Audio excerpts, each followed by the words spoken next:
Hello students, welcome back again your YouTube channel unlock economics.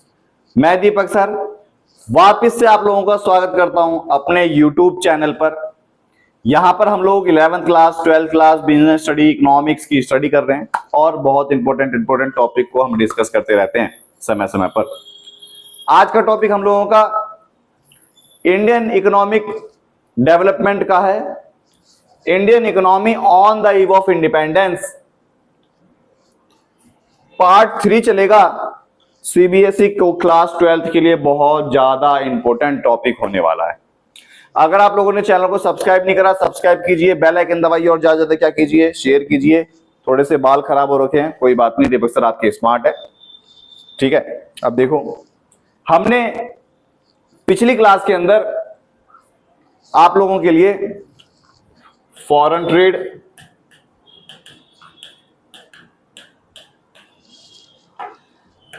Trade करा था, फिर उसके बाद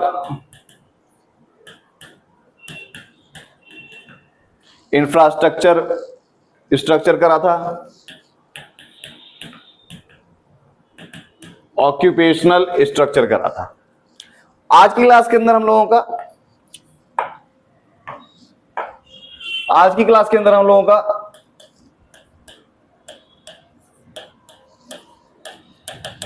डेमोग्राफिक प्रोफाइल, जननांकिकीय रूपरेखा,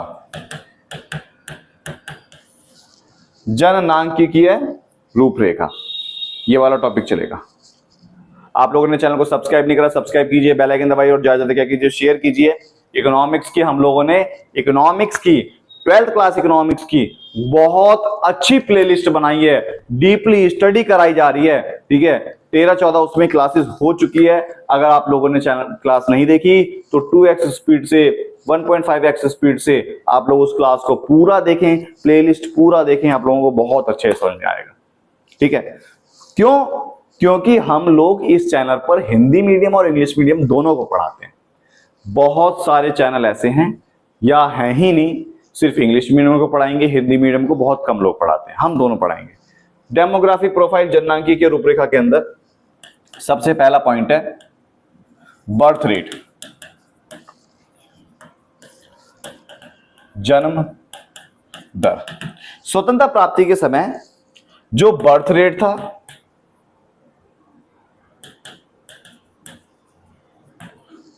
वो भी हाई था, ठीक है, और जो डेथ रेट था वो भी क्या था, ज्यादा था।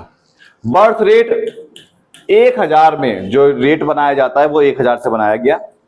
48 बच्चे अगर पैदा लेते थे तो उसमें से 40 बच्चे मर जाते थे। ये हमारा बर्थ रेट है। स्वतंत्रता प्राप्ति के समय हॉस्पिटल की फैसिलिटी इतनी अच्छी नहीं थी, बहुत बेकार फैसिलिटी थी, जिस कारण से अगर 48 बच्चे पैदा होते थे तो 40 मर जाते थे। दूसरा, शिशु मृत्यु दर, इन्फेंट मॉर्टेलिटी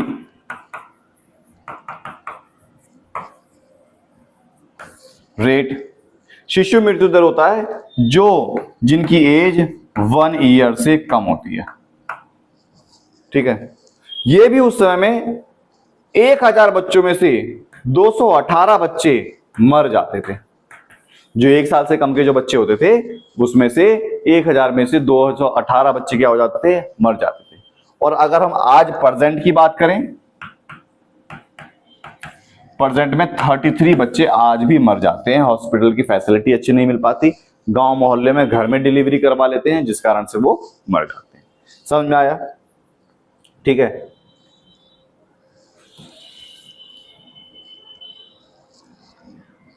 तीसरा, जीवन प्रत्याशा। जीवन प्रत्याशा मतलब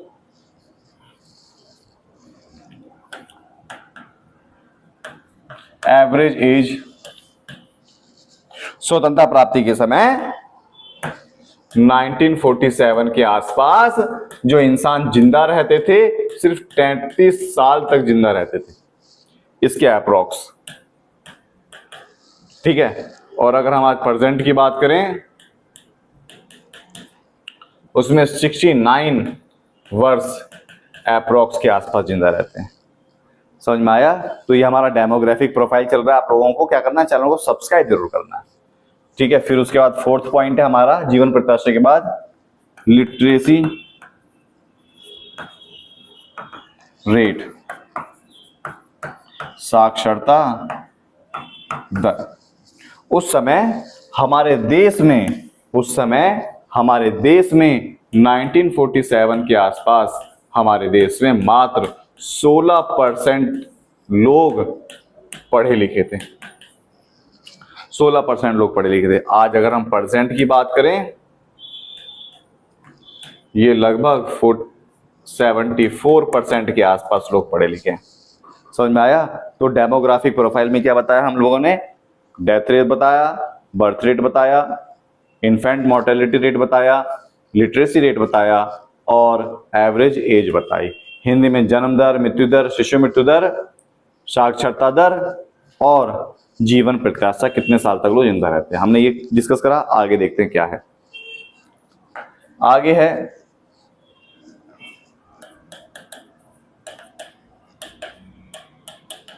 इंफ्रास्ट्रक्चर। क्या ब्रिटिश सरकार ने इंफ्रास्ट्रक्चर डेवलपमेंट के लिए भी कोई काम करा?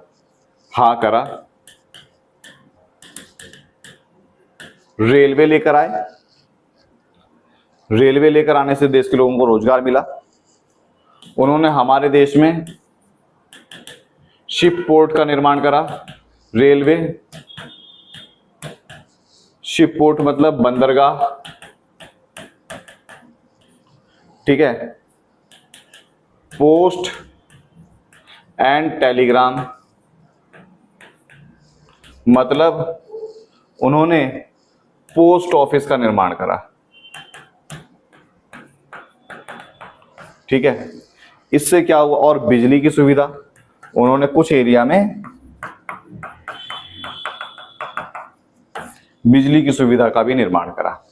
समझ में आया? डेमोग्राफिक प्रोफाइल, इंफ्रास्ट्रक्चर, स्ट्रक्चर, ये सब जो इंफ्रास्ट्रक्चर लाया गया वो सारा का सारा सिर्फ और सिर्फ ब्रिटिश सरकार के फायदे के लिए लाया गया। थोड़ा टेक्निकल इश्यू के कारण हमारा बीच में कट लग गया था, दोबारा हम लोग चालू करते हैं। ठीक है, ये देखो क्या है, हम पढ़ रहे हैं इंफ्रास्ट्रक्चर। तो रेलवे के बारे में पढ़ा हमने, शिपपोर्ट के बारे में पढ़ा कि शिपपोर्ट का निर्माण करा। फिर उसके बाद उन्होंने पोस्ट एंड टेलीग्राम, पोस्ट और टेलीग्राम का निर्माण करा, जिससे वो सामान एक दूसरी जगह जब भेजते थे तो कांटेक्ट भी तो करा जाएगा हमारा सामान कहां भेजा गया, इसका निर्माण करा। ठीक है, फिर उन्होंने कुछ इलेक्ट्रिसिटी का निर्माण करा। क्या करा? कुछ इलेक्ट्रिसिटी का निर्माण करा, जिस कारण से क्या हुआ, हमारे देश के कुछ शहरों में बिजली भी आने लग गई। और आज हमारे देश में जो बिजली है उन्हीं की देन है, लगभग। रेलवे है उन्हीं की देन है, पोस्ट ऑफिस है, सब उन्हीं की देन है।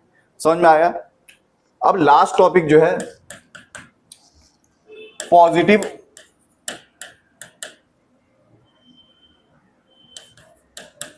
इम्पैक्ट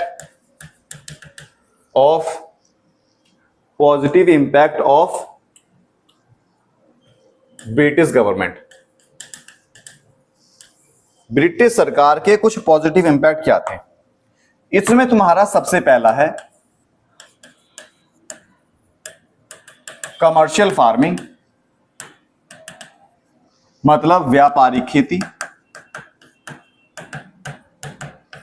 ब्रिटिश सरकार ने हमें कमर्शियल फार्मिंग करनी सिखाई, व्यापारिक खेती करनी सिखाई। क्यों सिखाई?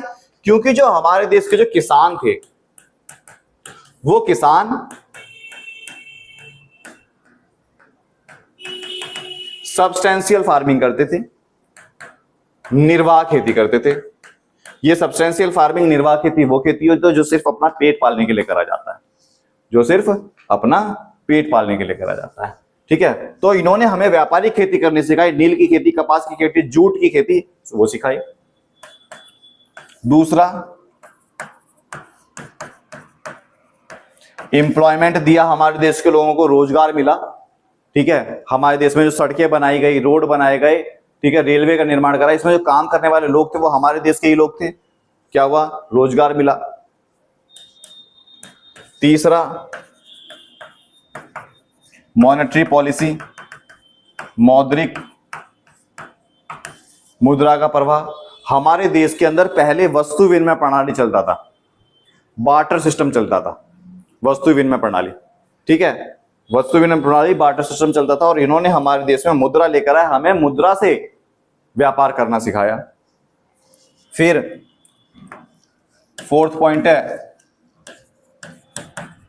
Control of feminine. Fourth point क्या है? कंट्रोल ऑफ फेमिनिन, मतलब भूखमरी पर नियंत्रण।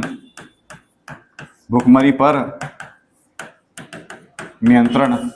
हमारे देश के अंदर समुद्र के रास्ते से तो क्या आता था? सामान आता था। फिर समुद्र के रास्ते से रेल पर क्या गया? रेल के रास्ते से गांव मोहल्ले में सामान पहुंचा, जल्दी पहुंचने लग गया, तो जो भूखे लोग मर जाते थे वो बच गए, वो नहीं मरे तो भूखमरी पर नियंत्रण हो गया। ठीक है, फिर पांचवा जो पॉइंट है वो है एडमिनिस्ट्रेशन। ब्रिटिश सरकार से ही हमें यह पता लगा कि किसी देश को चलाया कैसे जाता है। हम लोगों को, हमारे देश के लोगों को, बड़े बड़े नेताओं को सही तरीके से देश चलाना नहीं आता था। वो उन्होंने ब्रिटिश सरकार से ही सीखा कि देश को चलाया कैसे जाएगा। ये हमारे क्या थे? हमारे पॉजिटिव इंपैक्ट थे। ब्रिटिश सरकार के आने से हमारे देश में फायदा क्या हुआ? एक और, 1869 में सुएज कैनाल, सुएज कैनाल को खोला गया। क्यों खोला गया सुएज कैनाल को? क्योंकि समुद्र के रास्ते से जब सामान आता था तो पहले लंबा रास्ता पड़ता था। ठीक है, समुद्र के रास्ते से जो सामान आता था वो लंबा रास्ता था, शॉर्ट रास्ता खोला गया 1869 में। हमारे देश में पहली बार ट्रेन कब आई? 1850 में ट्रेन इंट्रोड्यूस हुई, और पहली बार चली कब? 1853 में हमारे देश में क्या चली? ट्रेन चली सबसे पहले। समझ में आया? ठीक है, तो हमारा चैप्टर 1 12th क्लास का सीबीएसई का पूरी तरीके से क्या हो गया? कंप्लीट हो गया। पार्ट 1, पार्ट 2 और पार्ट 3। अगर आप लोगों ने वीडियो नहीं देखी, चैनल की लिंक में आपको डिस्क्रिप्शन में लिंक मिल जाएगा, जिसका, और आप उसको क्या करेंगे? चैनल को सब्सक्राइब करेंगे, बेल आइकन दबाएंगे और शेयर करेंगे। ठीक है क्लास, आगे मिलते हैं चैप्टर 2 में नई वीडियोस के साथ।